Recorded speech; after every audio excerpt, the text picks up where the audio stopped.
Let me paint you a picture. It's Sunday. I've had my coffee. I'm in matching activewear. Sage green, very influencer vibes.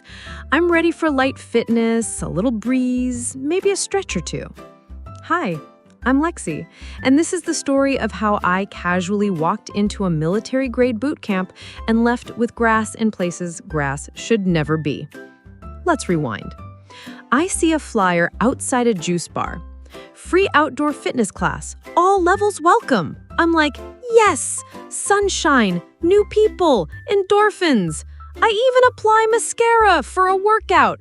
That's how innocent I was. I show up at the park.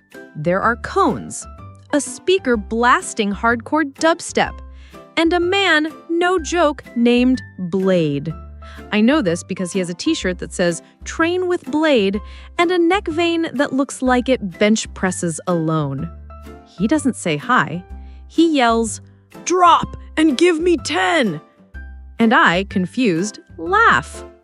Big mistake. He blows a whistle like I just started an international incident and screams, "You think sweat is a joke?" I try to leave. A woman next to me grabs my arm and whispers, "Don't show fear, they can smell it." Before I can blink, we're doing sprints, then jumping jacks, then bear crawls. It's 9 minutes in. I'm sweating through my soul. There's a goose watching me with judgment in its eyes. Then Blade sets up a challenge. Crawl under the ropes, army style. If your butt touches the string, start over. I'm like, "Sir, I just wanted my glutes activated and maybe a post-class smoothie." But no, I am face first in the grass, crawling like I lost something, while Blade yells, "You are stronger than yesterday, Lexi!" He never told me my name. I think he's psychic. Then, out of nowhere, a bee lands on me. And I scream. Loud, like horror movie scream. Blade doesn't flinch, just goes, "Bees fear commitment. Do you?" What does that even mean? Finally, after what feels like 3 years and one out-of-body experience, we finish. I'm muddy, my eyeliner is gone, my legs feel like linguine. Blade comes over, claps me on the back and says, "Good hustle. Same time next week?" And I say, "Only if it's my funeral." Moral of the story, never trust pastel flyers. Blade is not a metaphor, he is real, and he will ruin you. And just because it's free doesn't mean it's safe. Anyway, I'm Lexi. And if you ever saw a woman army crawling through duck poop while a man in combat boots shouted, "No pain, no gain," next to an old lady doing kettlebell swings, that was me. Tell me in the comments. What's the worst fitness class you ever accidentally joined? Hot yoga? Spinning with strobe lights? Zumba with a DJ? Let's suffer together, babe. Love you, mean it. Lexi out.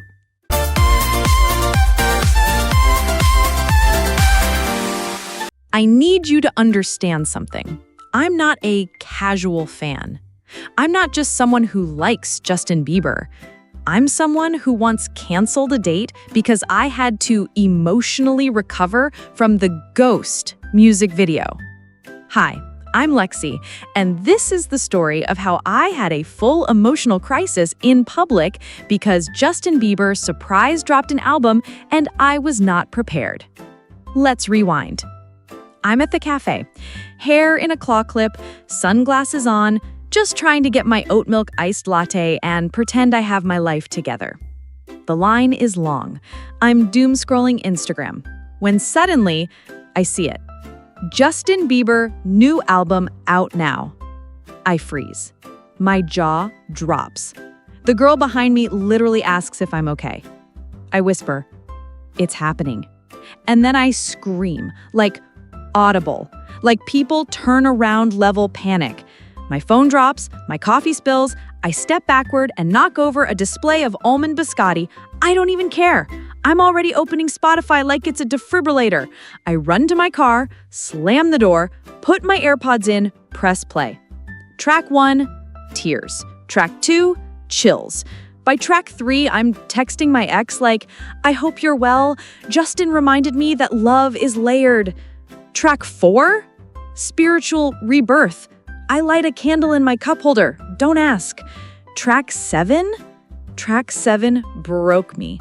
I start sobbing in a parking lot like I just found out my soulmate married someone else in a Hallmark movie. I'm hitting the steering wheel like, why is this bridge so personal? A lady walking her dog sees me.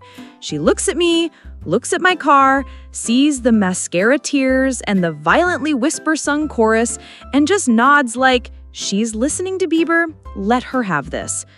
At one point, I tried to drive home, but had to pull over because track 9 made me dissociate into a romantic montage of memories that aren't even mine. I got home, collapsed on the floor, put the album on loop, and ordered a hoodie that says emotionally damaged by Canadian pop stars. Moral of the story? Never doubt a surprise drop. Don't listen to Justin while emotionally unstable, or do. And if you see a woman crying in her car on a Wednesday, mind your business. She's healing. Anyway, I'm Lexi, and if you ever heard someone scream Justin in a cafe, then sprint into the parking lot like they were escaping the Hunger Games, that was me. Tell me in the comments, which track destroyed you? What's your emotional Bieber anthem? And be honest, did you text someone you shouldn't have? Let's cry and stream together, babe. Love you, mean it. Lexi out.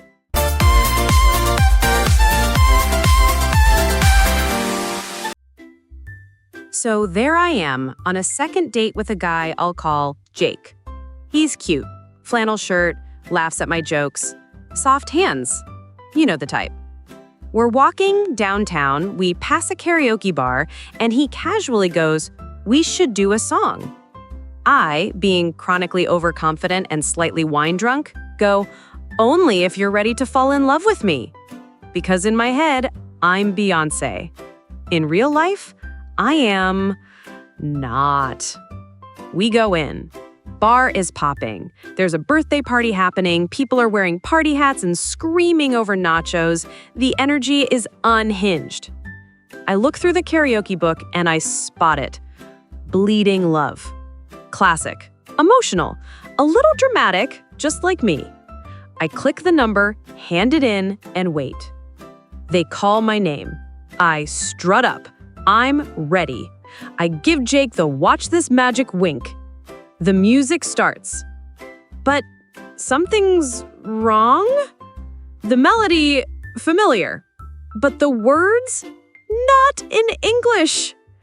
I've selected the Korean version of Bleeding Love, and I don't know Korean, except maybe kimchi and K-drama. I freeze. Do I stop the track? Do I fake a faint? Do I run? No, because I'm already holding the mic and I'm too deep in the lie to back out. So I do what any panicked girl would do. I commit. I start softly mouthing along, making vague vowel sounds, throwing in a dramatic sarenge, like I know what it means. People are staring. The birthday girl looks traumatized. Jake? He is howling, fully doubled over, recording me on his phone like it's wildlife footage. I try to add emotion to compensate, close my eyes, reach out like I'm in a music video. At one point, I spin, but trip over the mic cord and knock over a decorative balloon. By the final chorus, I am sweating, mascara smudged, voice cracking. It is less a performance, more an exorcism.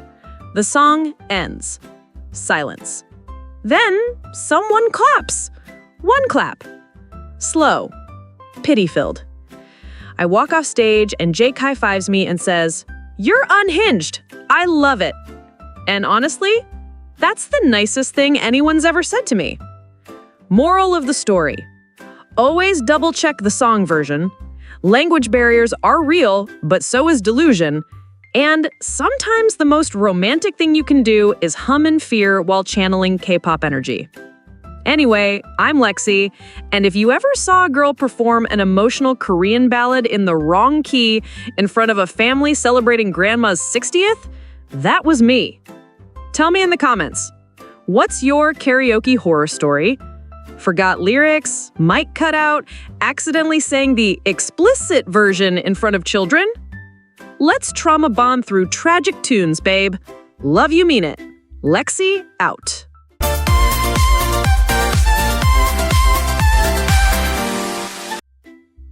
So here's the thing about noise-canceling headphones. They cancel your noise, not everyone else's reality. And sometimes you forget that your inner monologue is now public domain. Hi, I'm Lexi, and this is the story of how I became the scariest woman in Planet Fitness history just by trying to survive leg day. Let's rewind. It's Monday. I'm motivated. New gym set, matching scrunchie. I'm walking in like the CEO of Squats Incorporated. I pop on my headphones. They're the big kind, like studio DJ level. I can't hear anything. Not gym clanks, not awkward grunts, not even my own breathing. I hit the squat rack. Cue playlist. Bang, Eye of the Tiger. Bang, Lose Yourself. That one remix where every beat drop feels like a Marvel transformation. I start my set. First few reps, easy. I'm feeling myself. I look in the mirror and wink like a villain in a fitness anime. But then I go to deadlift, and it's heavy. And my brain's like, time for a motivational speech. So I say it out loud. You're strong. You're wild. This bar is nothing. You are the wolf. I think I'm whispering. No. I am projecting like a coach at a middle school championship. Mid-lift, I yell, "Eat this iron!" And suddenly, I notice a guy next to me, mid-bicep curl, just staring like I grew fangs. I freeze, rip out my headphones, silence, which means everything I've been screaming for the past 5 minutes was echoing across the gym floor. Raw, unfiltered, motivational, terrifying. This one girl on the treadmill mouths, "Are you okay?" And I, fully committed at this point, just whisper back, "Beast mode, babe," and return to lifting like I didn't just emotionally scar an entire fitness center. I finish my workout in silence. Headphones off, internal monologue locked down. I walk past the front desk and the worker nods slowly, like, never seen anyone threaten a barbell before, but respect. Moral of the story is, don't trust headphones. Internal hype is good. External wolf cries are not. And maybe gyms should have confessional booths for moments like this. Anyway, I'm Lexi. And if you ever heard someone yell, "You are the wolf," in a quiet gym at 7 a.m. and then squat like their ancestors were watching, that was me. Tell me in the comments, what's your most embarrassing gym moment? Wrong machine, fell off the treadmill, made eye contact mid-plank. Let's lift our shame together, babe. Love you, mean it, Lexi out.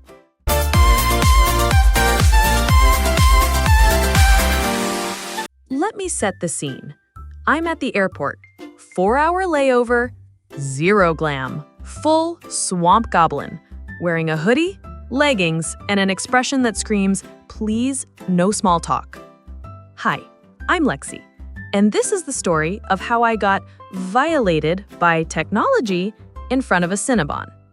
So, I'm walking past the gates, dragging my carry-on like it owes me money, when I see them.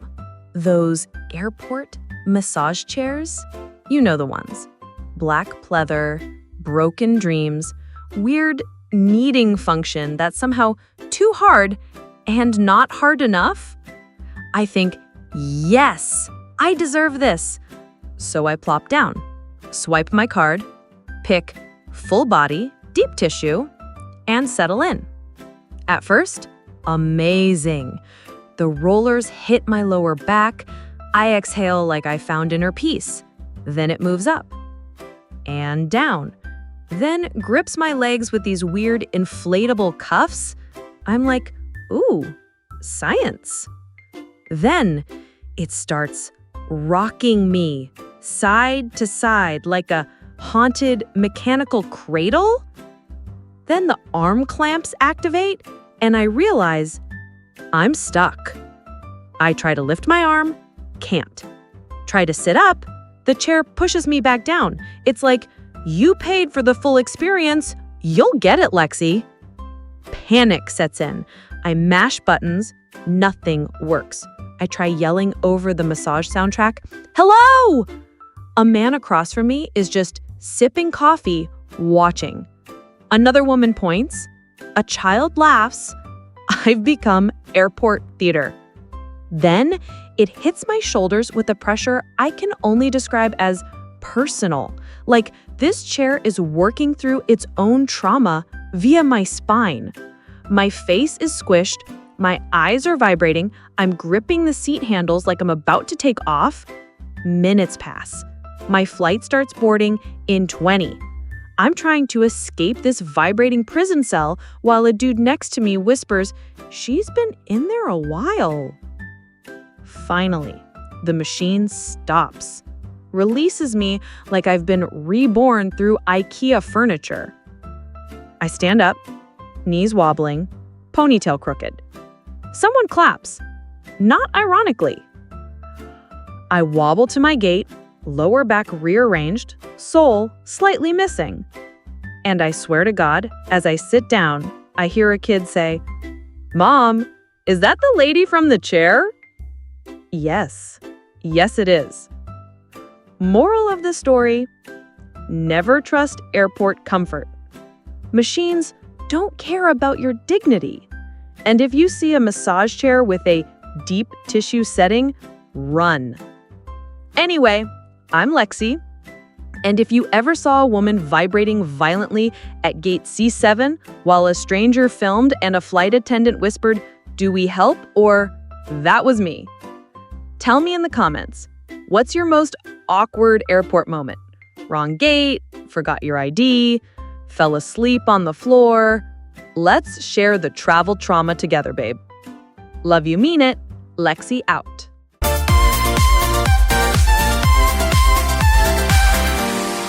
So it's 8:32 a.m. I'm asleep, in bed, dreaming about grilled cheese and tax refunds. Suddenly, my phone buzzes. A text pops up. Reminder, your appointment is at 9 a.m. Excuse me?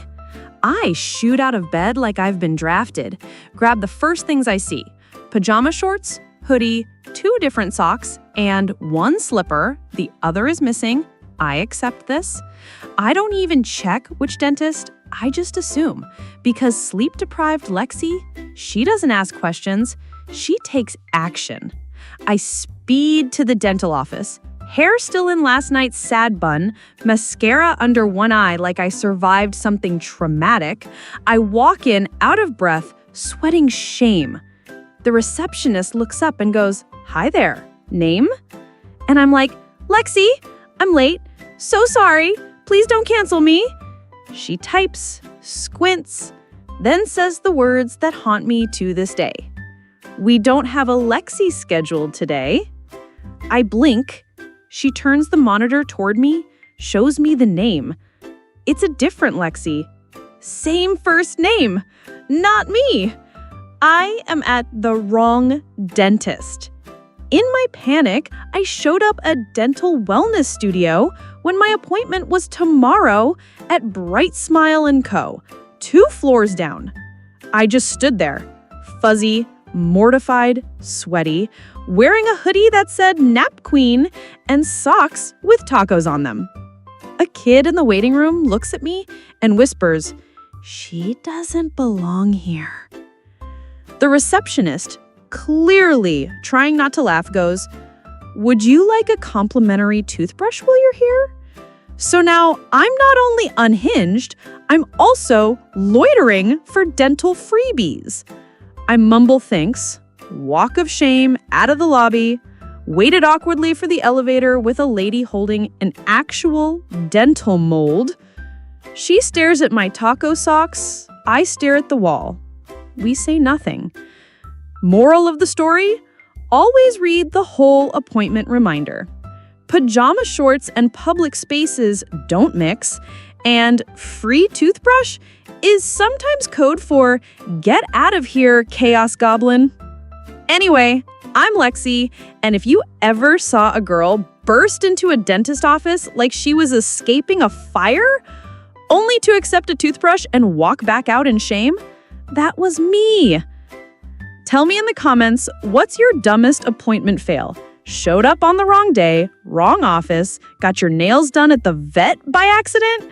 Let's laugh off our scheduling trauma, babe. Love you, mean it, Lexi out.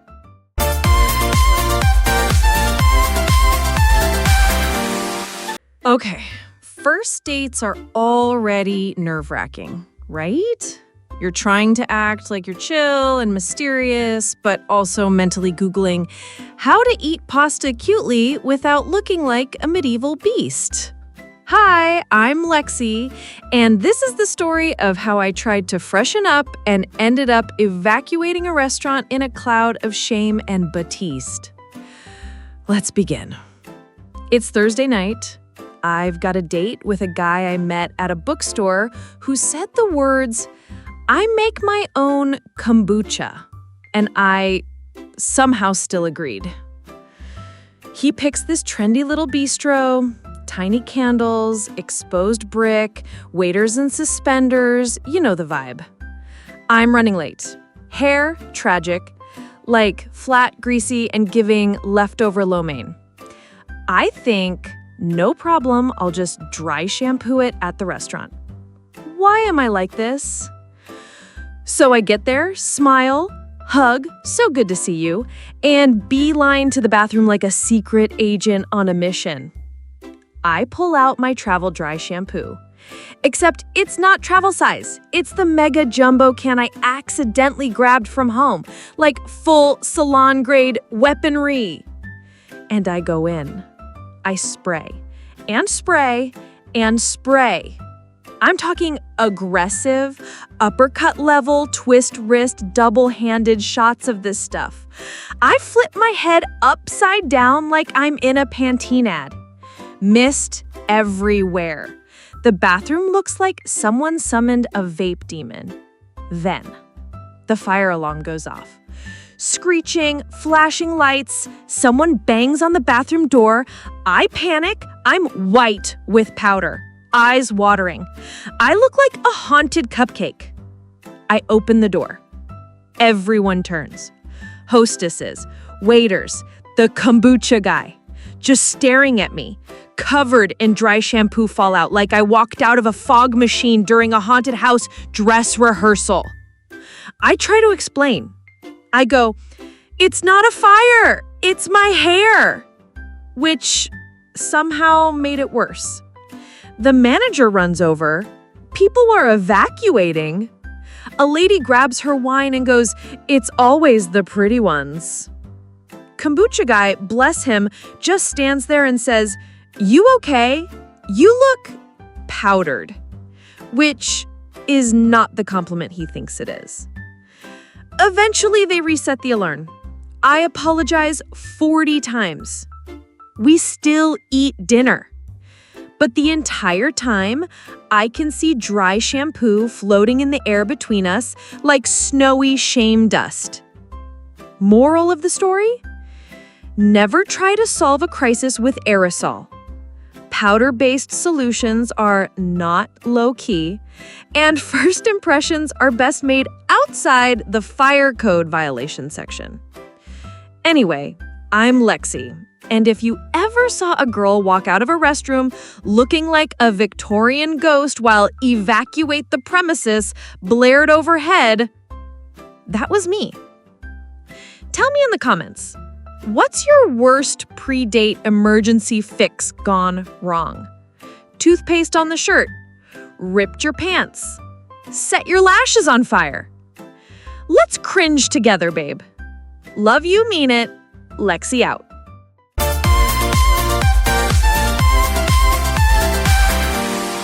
It all started with Eggs Benedict and poor attention to detail.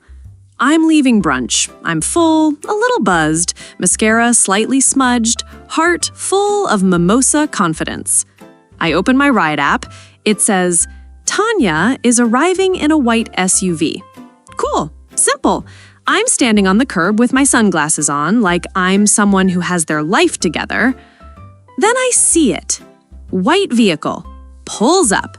No lift sticker, but my brain says, close enough.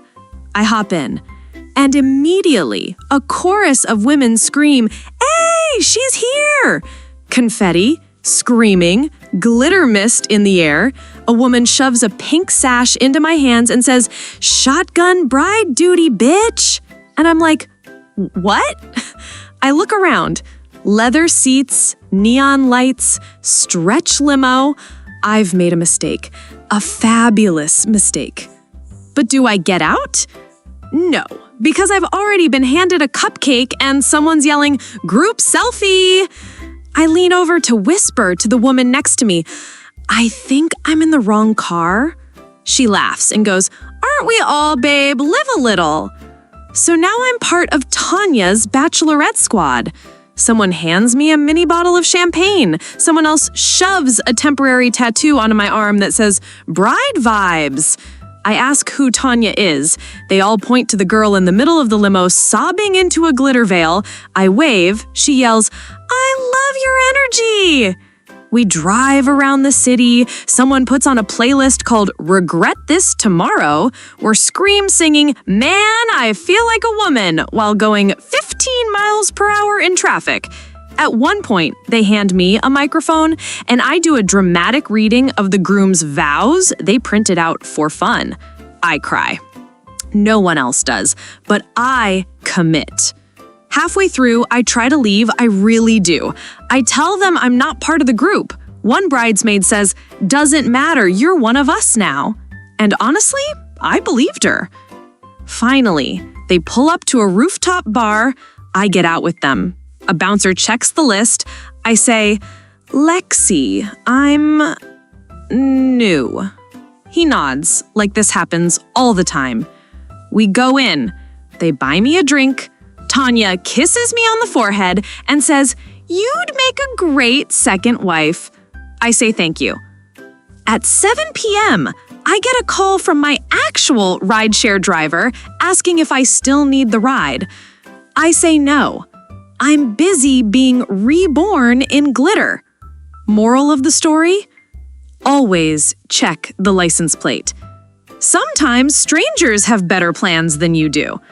And Tanya, if you're reading this, I still have your sash. Anyway, I'm Lexi, and if you ever saw a girl dancing on a party bus with strangers she met by accident while screaming, "I don't even know the bride," that was me. Tell me in the comments, what's the weirdest situation you've ever stayed in because it was fun? Wrong party? Wrong wedding? Wrong Zoom call? Let's bond over accidental adventures, babe. Love ya. Mean it. Lexi out.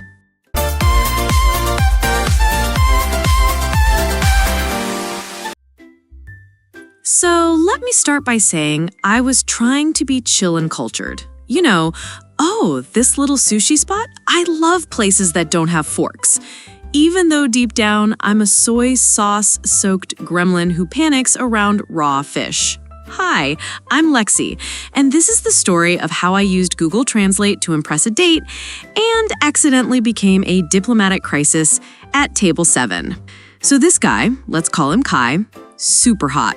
Into travel, always says stuff like, "When I was in Kyoto," like it's just a thing he does. He picks this authentic Japanese sushi bar. No photos on the menu, no English translations, just elegant calligraphic Japanese that looked like an ancient scroll.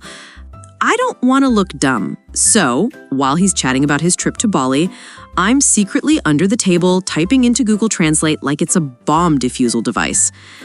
I want to order a sampler. Something light, impressive, mature. I type, "Just a small sushi plate, please. Chef's choice." Google translates it. I flash it to the waiter. He nods, says something fast in Japanese, bows, leaves. I feel smug. Kai's talking about fermentation again. I sip my tea like I'm spiritually aligned with the koi pond outside. 10 minutes pass. Then the food comes, except it's not a small sampler. It's 40 pieces of squid. That's it. Squid. Raw, tentacled, gleaming, everywhere. Kai looks at it, then at me. I smile and say, "I said chef's choice." Like I meant to do that. The waiter comes back and bows and says, through another server who speaks English, "The young lady said she surrenders to the sushi, so the chef sent everything from the squid menu. It is an honor." I want to die. I want the chopsticks to become daggers and let me fade into the bamboo wallpaper. Kai, bless him, starts eating. He's actually into it. Meanwhile, I'm trying to act casual while chewing something that feels like a wet eraser dipped in the ocean. At one point, I try to swallow a piece whole. It slides down my throat like a haunted jellyfish and I make a noise. Not a sexy noise. Like a dolphin having a crisis. People are watching. A couple across from us literally claps. I think they think we're celebrating something. I lean in and whisper, "Do you think I can ask for miso soup without starting an international incident?" By the end of the meal, the chef sends over a little dish with a note. "Surrender accepted. You are brave." Moral of the story? Don't use Google Translate at full volume. Squid is not for amateurs. And surrendering in sushi language gets you way more than you asked for. Anyway, I'm Lexi. And if you ever saw a girl tear up over a squid tentacle while a man with cheekbones explained fermentation philosophy, that was me. Tell me in the comments, what's your worst fake it till you make it moment? Messed up an order? Nodded through a foreign conversation? Accidentally proposed in French? Let's linguistically embarrass ourselves together, babe. Love you, mean it, Lexi out.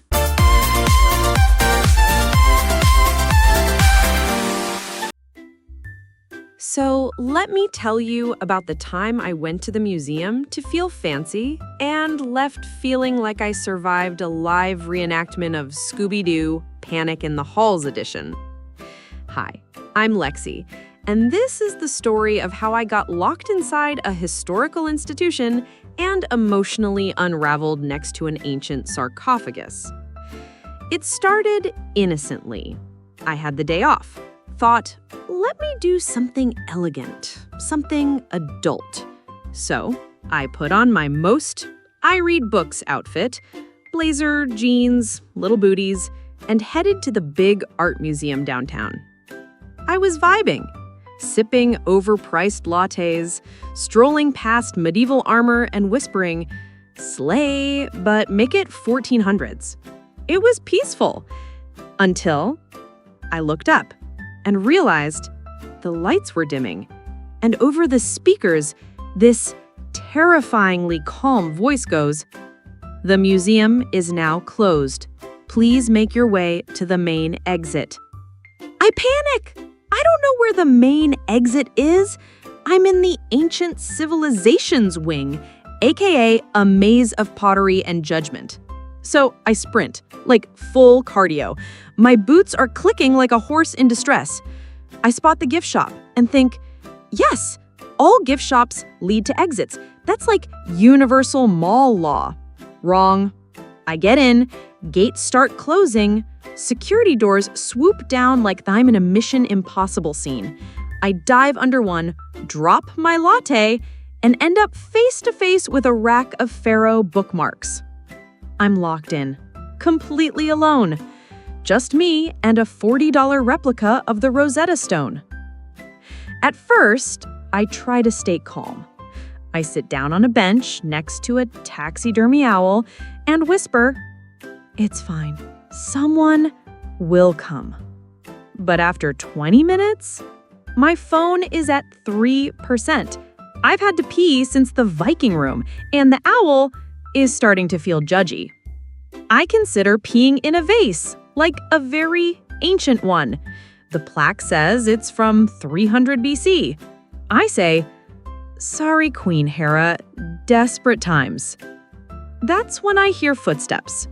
I freeze, hide behind a sculpture of a very muscular Roman guy who definitely skipped leg day, and that's when Carl enters.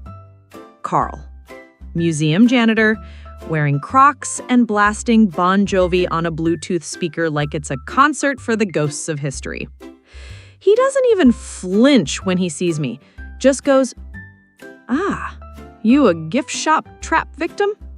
Apparently, this happens once a month. He lets me out, gives me a granola bar, and says, "Next time, just yell. The mummies won't mind." Moral of the story? Never trust gift shops. Always pee before exploring Greek pottery. And janitors named Carl are the real MVPs of modern society.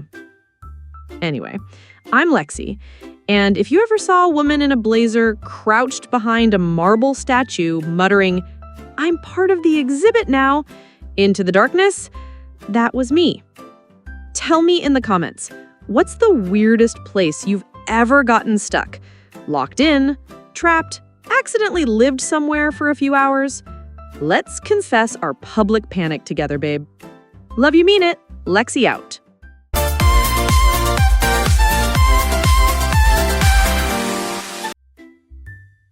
So here's the thing. I love wine.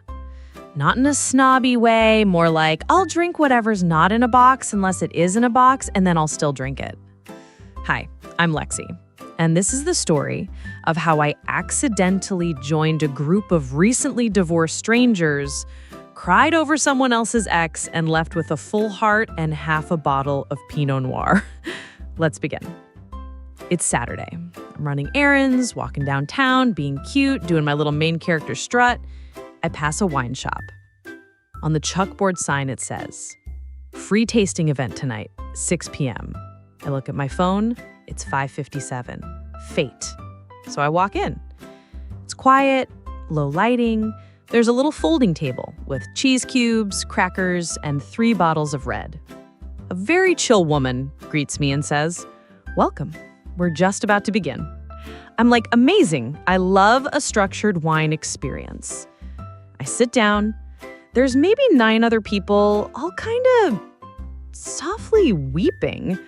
Everyone's holding tiny paper cups. One guy's name tag says Greg, 6 months free. I think it means alcohol free? Or like wine club tears? Spoiler, it didn't.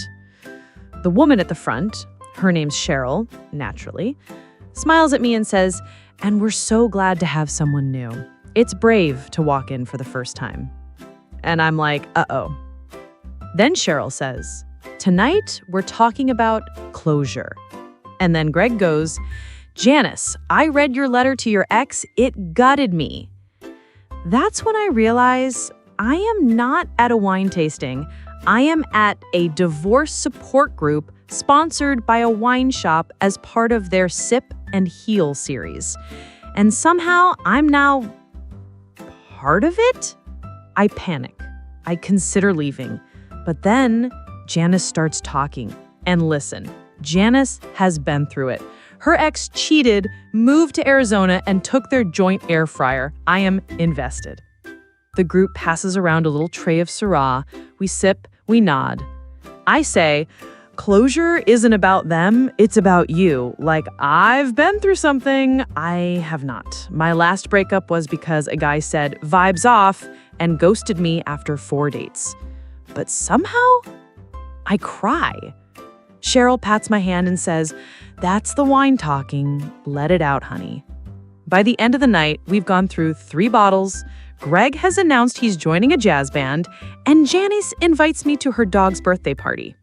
I leave tipsy, emotionally cracked open, and carrying a tiny goodie bag with a lavender candle and a brochure titled "Wind Down, Rise Up." Moral of the story? Always read the fine print.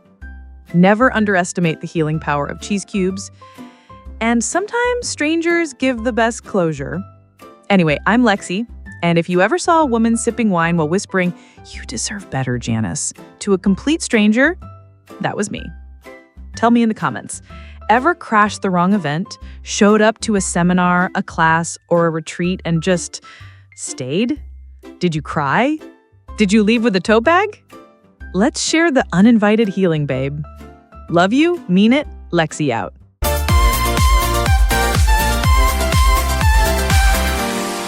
So I was burnt out, like crispy. Like, should I move to Bali or just buy a neck pillow? Levels of tired. I needed silence, nature, fuzzy socks and pine-scented air, and maybe a bathtub with mountain views. Hi, I'm Lexi, and this is the story of how I tried to live my cozy cabin dream and ended up emotionally hijacked by a family reunion and a rodent with territorial issues. So I find this cute listing online, luxury solo forest escape. Photos look like an Instagram dream. Fireplace, big windows, bathtub you could cry in while sipping wine. I book it, drive up the mountain, feel my soul slowly detach from Wi-Fi and capitalism. Until I pull into the driveway and see a minivan with stick figure decals and a cooler on the porch and a dad with Crocs and a Bluetooth headset. My gut says, turn around, but my brain says, maybe they're just here to clean. Nope. I walk in, and there they are. 2 parents, 3 screaming children, and a grandma crocheting what I think was a scarf or a weapon. I go, "Hi, I booked this cabin for the weekend?" And the mom, let's call her Cheryl, because of course, goes, "Us too." We both show our confirmation emails. We both paid, we've both driven hours, and the booking site? No customer service on weekends. So what happens next? We share the cabin. I go from solo soul healing to babysitting someone's child while their sibling throws marshmallows at my forehead. I get assigned the top bunk in the kids' room. It smells like Play-Doh and apple juice betrayal. I try to take a bath. There's a rubber duck stuck in the drain. Its eyes haunt me. And then, the fireplace. I decide to at least enjoy that. I curl up with a blanket, light the fire, and that's when I hear it. Scratch, scratch, thump. A squirrel in the fireplace. I scream, the kids scream, the squirrel screams. Chaos. One of the kids throws a Pop-Tart at it like that's helpful. I call animal control. They say, "Oh yeah, that guy lives there. Name's Kevin." I'm sorry, Kevin? This squirrel is so famous it has a name and no one thought to mention that on the listing? Eventually, Kevin disappears into the chimney, probably to journal about his day. By Sunday, I'm done. My wellness is now stressness. I pack my things, say goodbye to Cheryl and the minivan gang. Grandma gives me a pot holder. I say thanks, I think. Moral of the story? Read the fine print. Never trust cozy listings with stock photo trees. And if a squirrel has a name, it owns the property, not you.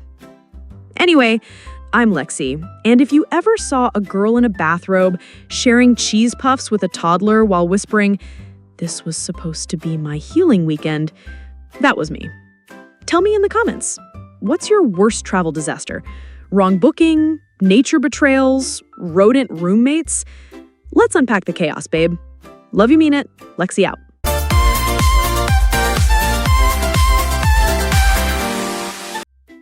So apparently the cure for stress, burnout, insomnia, heartbreak, hangnails, and probably world peace is floating in a dark tub of salt water like a newborn in the void. At least that's what TikTok said. Hi, I'm Lexi, and this is the story of how I paid actual money to be sealed inside a human ravioli shell of salt and silence and ended up screaming into a hallway while dripping wet and spiritually broken. Let's set the scene. It's Sunday. I'm emotionally drained, spiritually cluttered, and my brain feels like 37 browser tabs. So I book a float session. It sounds magical. Private room, warm pod, total silence. weightless rebirth. I walk into this fancy spa where everyone talks like they're about to sell you crystals and trauma tea. The receptionist hands me a towel, a robe, and says, "Let the water hold you." Okay, weird but fine. I enter my float room. It's candlelit, calming. The float pod is there, this big egg-shaped spaceship tub filled with salty water and the promise of mental clarity. I shower. I get in. It's warm. Kinda nice. Then the pod lid closes and everything goes pitch black. No sound, no light. Just me, water, and the screams of my inner child echoing through the void. At first, I try to chill. Float, breathe, be calm. But within 5 minutes, I'm like, is this how I die? My brain is screaming. My body is floating. My soul has left. I try to sit up, can't find the walls. I splash myself in the eye with salt water. It burns like the sins of my exes. I reach for the lid handle. Can't find it. Now I'm sloshing like a seal in a haunted bathtub. Finally, I locate the emergency light button, but instead of calming music or soft lighting, I accidentally press the lid release. The pod springs open, water splashes everywhere. I try to climb out, slip on the wet floor, and slide completely out the door. Into the hallway, still soaking, still naked, only wearing a towel turban like a chaotic spa queen.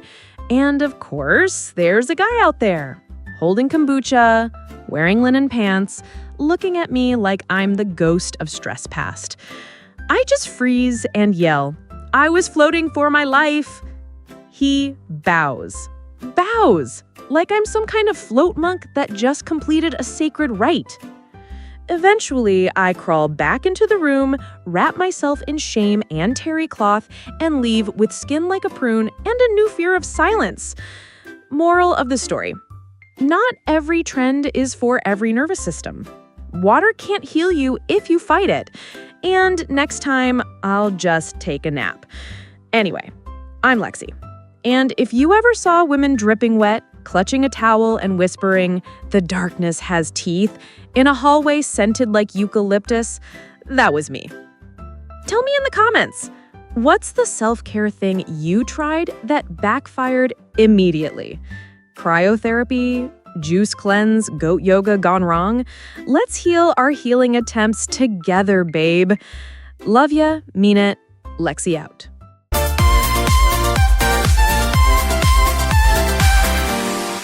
So there I am, downtown, wandering the streets like I'm in an indie film, just trying to waste time before dinner.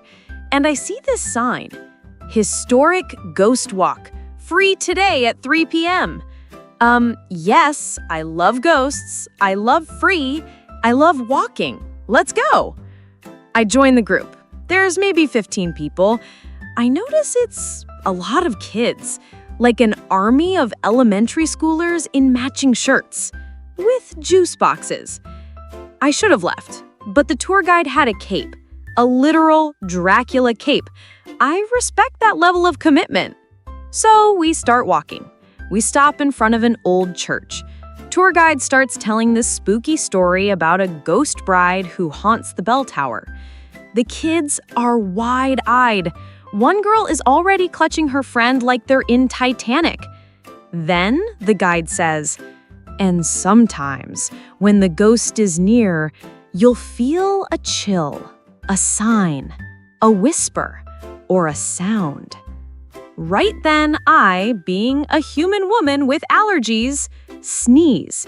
Not a cute sneeze, a loud, echoing, dramatic achoo that sounds like I'm summoning the dead.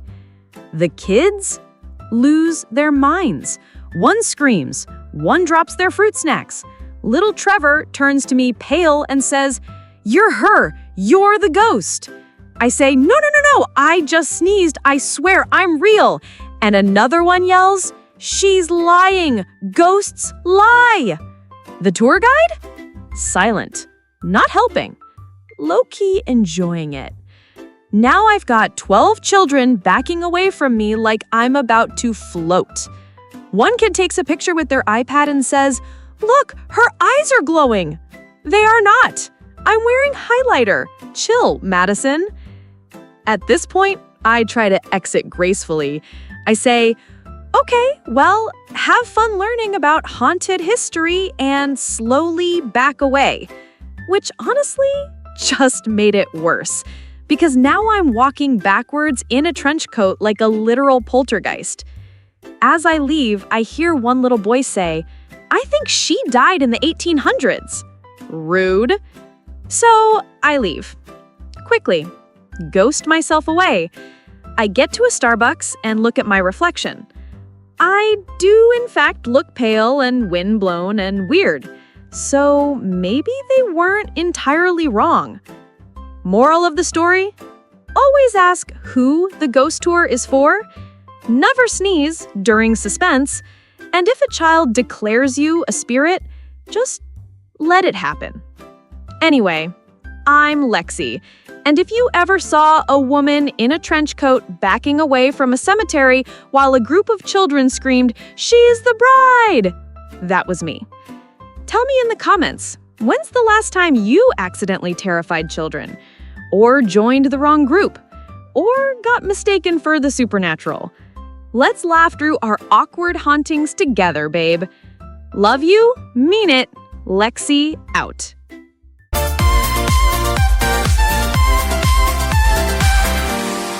Okay, so picture this. Vegas. Neon lights. Champagne buzz.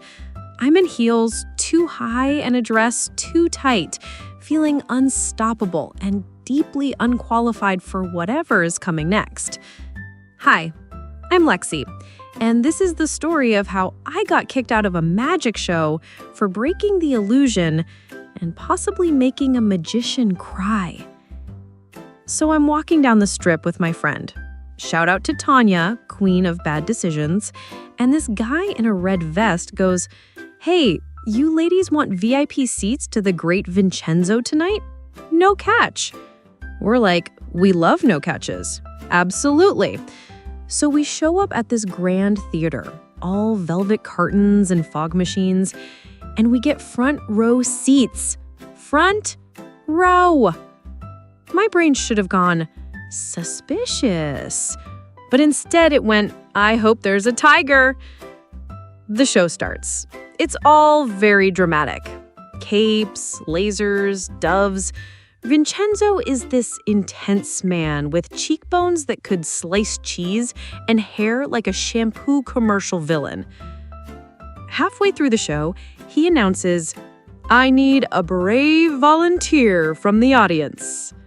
And before I can react, Tanya shoves my arm up in the air. I'm chosen.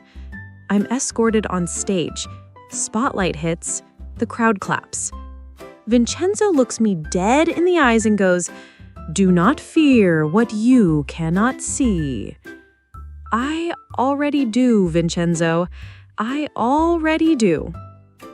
He wheels out this black box, like coffin-sized, and tells me to open it. I do. It's empty. I say, "Yep, definitely no bodies in there." Laughs nervously. He puts a velvet curtain over it, does some wand flourish nonsense, and says, "Spin the box once." I spin it. He taps it 3 times, then tells me to pull the curtain off. I do, and a woman is inside. People gasp. The woman waves.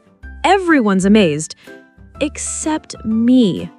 Because I saw something weird. When I spun the box, I heard a clunk, and I noticed the back panel was not latched. So me, being curious, being chaotic, being Lexi, I reach around the back to check it, and I say into the microphone, "Wait, is this a trap door?" Silence. Deafening. Even the doves stop flapping. Vincenzo looks at me like I murdered his childhood. The woman in the box disappears so fast. Like, poof, gone. A stagehand literally appears from the side and whispers, "Please step down immediately." I walk off stage like a toddler who touched something expensive in a museum. The audience doesn't know whether to clap or exercise me? Back at my seat, Tanya is laughing so hard she spills her vodka soda on my heels. A staff member approaches us 5 minutes later and says, "Ladies, the great Vincenzo kindly asks you to leave before the finale." Kindly, as in get out. I leave the theater, mascara running, dignity in shreds, still holding the comm ticket like it might one day redeem my soul. Moral of the story is, don't touch the mystery. Trap doors are sacred, and magicians do hold grudges. Anyway, I'm Lexi, and if you ever saw a girl in a sparkly dress being escorted out of a theater while whispering, "I thought it was part of the act," that was me. Tell me in the comments, when's the last time you ruined something by trying to help? Pulled the wrong thing, said the quiet part out loud. Let's vanish our shame together, babe. Love you, mean it. Lexi out.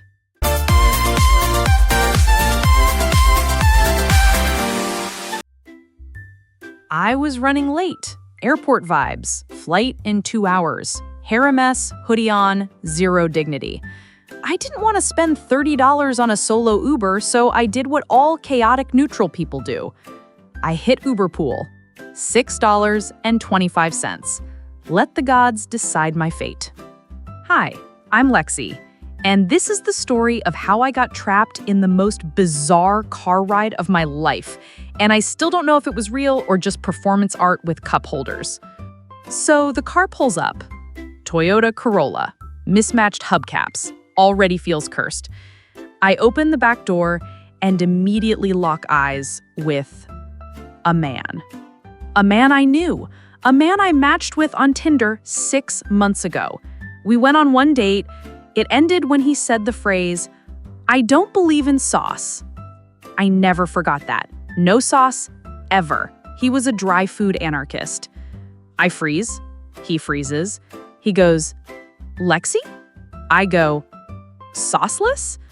We both laugh. But it's the laugh of two people silently agreeing not to bring up whatever happened in that Chili's. I sit in the back seat next to him, trapped in awkward memory. Then, a minute later, we stop to pick up passenger number 3. It's a sweet little grandma in a pastel visor, holding an iPad on a selfie stick. She gets in, buckles up, and says, "Hey y'all, I'm live." Ma'am? What? Turns out she's live streaming her knitting journey on Facebook, like full commentary. She holds up yarn and goes, "We're starting a shawl today. The Lord said, 'Let there be pearl.'" I'm screaming inside. Now the car is me, my Tinder regret, knitting grandma Facebook famous, and a fourth man who's been sitting silently in the front seat with headphones. I think he is just vibing until he pulls out a mini mic and starts whispering into it, like full-blown ASMR performance. "Welcome to the texture of corduroy. Breathe in the pocket lint." So, to recap, I'm sandwiched between my ex-Tinder dry food man, a grandma's yarn keeps touching my arm, a guy in the front is softly whispering about dust motes, and the driver is just silent, dead silent. Processing? Nothing. At one point, Grandma turns to me and says, "Are you two dating?" And I say, "Not anymore." And ASMR guy whispers, "Tension in the vehicle, unraveling." I genuinely considered rolling out of the car while it was still moving. We finally get to the airport. As I get out, Tinder guy goes, "Want to try again sometime?" I say, "Only if you discover marinara." Grandma waves and says she'll tag me in the shawl reveal. ASMR guy gives me a thumbs up and whispers, "Goodbye, little traveler." Moral of the story? Don't cheap out on rides when your soul is fragile. Never date someone who fears sauce. And if you hear whispering in an Uber, it's not a ghost. It's just ASMR Carl. Anyway, I'm Lexi. And if you ever saw a woman leap from a moving Corolla holding a backpack and a stress rash, that was me. Tell me in the comments, what's the weirdest rideshare you've ever had? exes, chaos passengers, unexpected spiritual awakenings? Let's vent and vibe, babe. Love you. Mean it. Lexi out.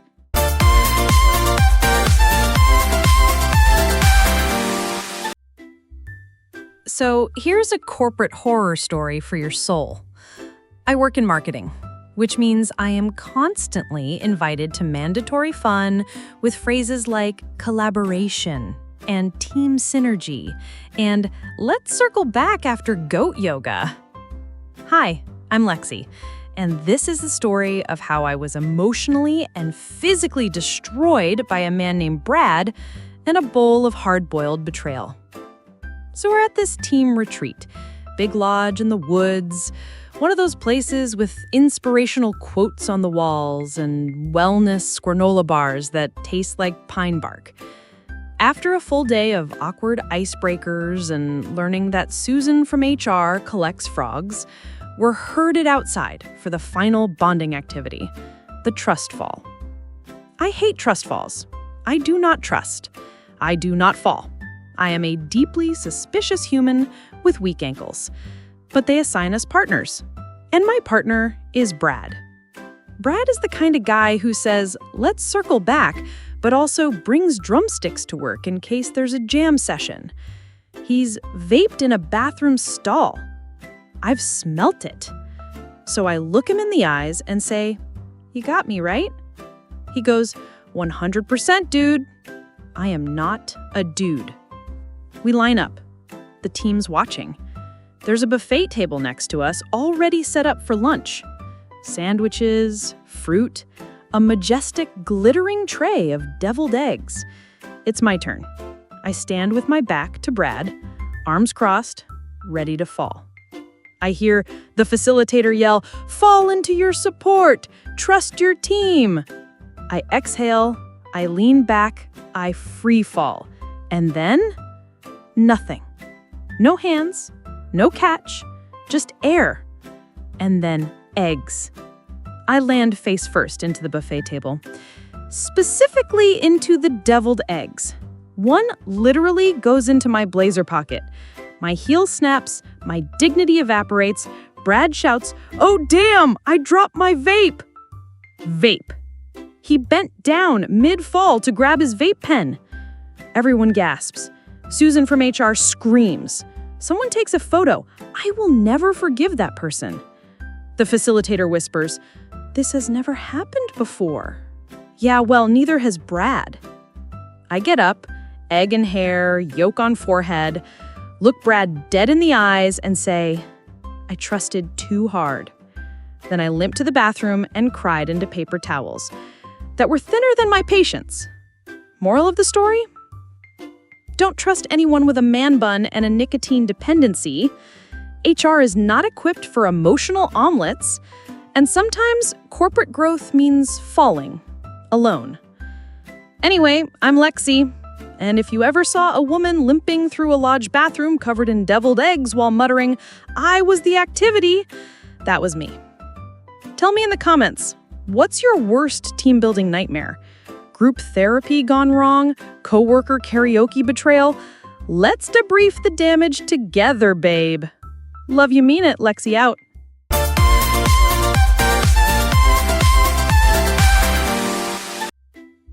Let's talk about romance. Not real romance, like texting back or paying for your half. I mean, movie romance. Messy, artistic, candlelit. Oops, I'm covered in clay, come hold my waist. Hi, I'm Lexi, and this is the story of how I tried to impress a guy by going to a pottery class and ended up assaulting a stranger with a spinning blob of failure. So, I had just started seeing this guy. Let's call him Aiden. Very artsy, very into experiences. The kind of man who owns linen pants and says things like, let's just connect through craft. So when he suggests a couple's pottery class, I'm like, yes. I'm thinking Patrick Swayze, soft music, mutual hand contact over damp clay, soulmate confirmed. We arrive at the studio. The instructor looks like a woman who grows her own tea leaves. She gives us smocks and says things like, "Let the clay speak." Ma'am, the only thing my clay is saying is, "Help." We sit at the wheel. Aiden's a natural. He's already sculpting what looks like an actual cup. I, on the other hand, have somehow created a sweaty gray mound that looks like an alien's internal organ. But I keep going. I'm spinning the wheel, focusing, trying to press and mold and find the center, like she told us to. Except I press too hard. The clay wobbles. Then it slaps to the side. Then it detaches from the wheel, and then, in slow motion, flies across the room like a chunky frisbee of doom and hits a complete stranger right in the face. The entire class gasps. Aiden freezes. The instructor drops her tea. The poor woman I hit, bless her soul, just sits there, covered in wet clay, blinking like, did I just get attacked by a ghost? I screamed, "Oh my God, I'm so sorry. I don't know what I'm doing. I just wanted to be cute." The woman says, "It's fine. I think it hit my forehead first." She's calm. I'm sweating. Aiden's now backing away like he's unsure if I'm emotionally stable. The instructor wipes off the clay projectile and says, This happens more than you'd think." I doubt that. We tried to keep going, but the vibe, destroyed. The romance, air-dried and cracked. My sculpture still looked like a melted croissant. After class, Aiden goes, "You know, maybe we're not like clay compatible," which is polite speak for, "I never want to be near your hands again." I Uber home, still wearing the smock, clay in my hair, pride in shambles. Moral of the story? Pottery is not a beginner date idea. Clay is not your friend, and romance dies faster when it's airborne and damp. Anyway, I'm Lexi, and if you ever saw a girl crying in the back of an Uber holding a deformed ashtray and whispering, "It was supposed to be a vase," that was me. Tell me in the comments, what's your worst date activity disaster? Couples yoga collapse, axe throwing mishap, laser tag injuries? Let's mold our trauma together, babe. Love you, mean it. Lexi, out.